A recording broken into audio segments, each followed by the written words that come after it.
Good morning friends, मैं doctor Sumit Sharma आपका अपने इस यूट्यूब चैनल पे स्वागत करती हूँ।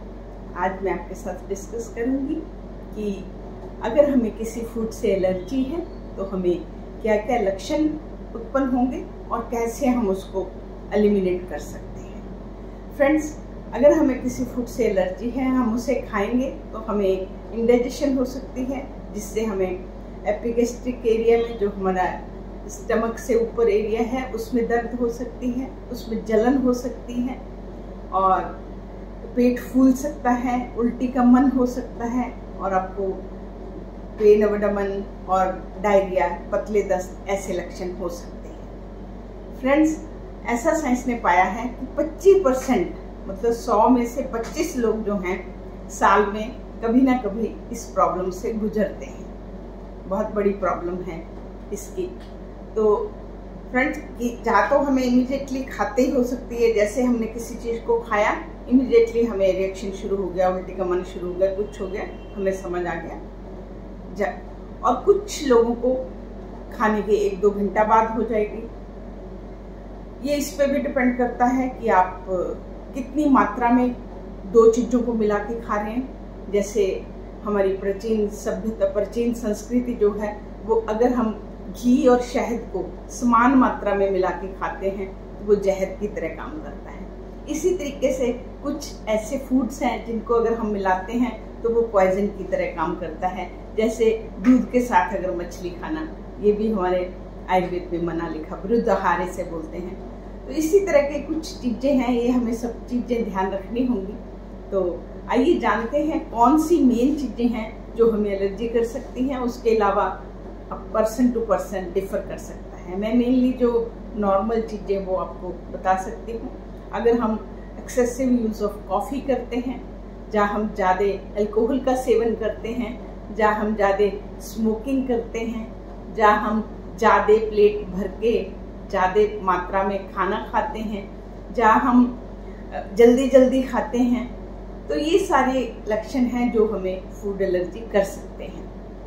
इसके अलावा आपको अपना देखना है कि कैसे आपको कौन से फूड से एलर्जी। कुछ लोगों को अंडे से एलर्जी होती है, कुछ लोगों को सोयाबीन से एलर्जी होती है, कुछ लोगों को मूंगफली से एलर्जी होती है एंड कुछ लोगों को जो है दूध से एलर्जी होती है। तो अपना हमें खुद भी देखना पड़ेगा कि हमें किस चीज़ से एलर्जी हो रही है। उसके बाद फ्रेंड्स, हम बात करते हैं आपको फूड इंटॉलरेंसेस की।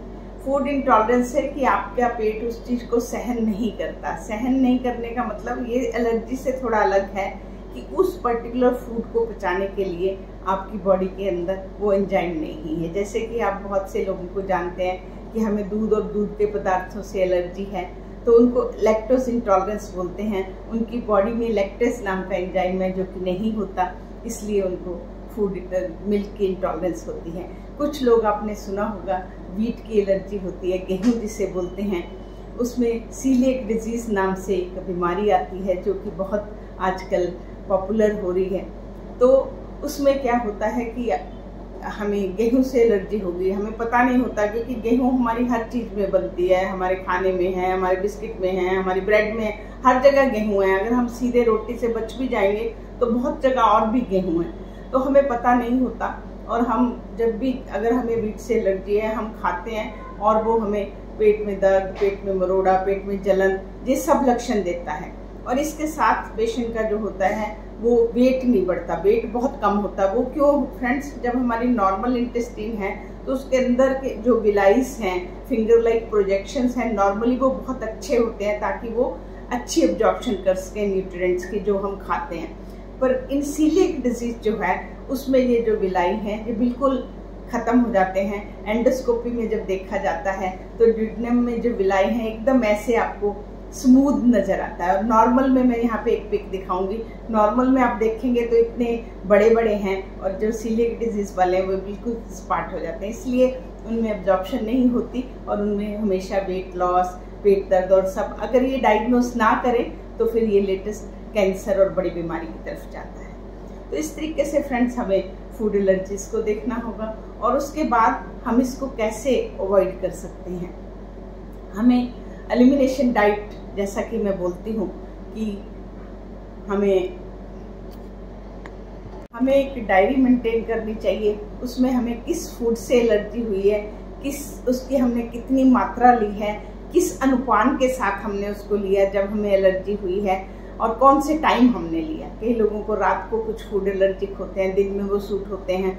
तो ये हमें अपने आप देखना होगा और उसके बाद हमें उस फूड को जो है वो एलिमिनेट करना होगा। तो इस तरीके से फ्रेंड्स, फूड एलर्जी में जो है हम अगर इसको टाइमली पकड़ लेते हैं तो हम बच सकते हैं। और कभी कभी फूड एलर्जी हमें बहुत ज़्यादा भयंकर सिम्टम भी देती है। अगर हम नहीं मैनेज कर पाते तो हमें डॉक्टर के पास भी जाना पड़ता है। तो ये निर्भर करता है कि आपको कौन से लेवल की एलर्जी हुई है और आपने कहाँ पकड़ा है और कैसे आप उससे बच सकते हैं। तो इसी तरीके से फ्रेंड्स, अगर हम अपने खान पान पर ध्यान देंगे, हमें जिस फूड से एलर्जी है उसे अवॉइड करेंगे, और तो इस तरीके से हम फूड एलर्जी से बच सकते हैं। इसी के साथ मैं आपसे विदा लेती हूँ और कल एक नए टॉपिक के साथ आपसे मिलती हूँ। नमस्कार।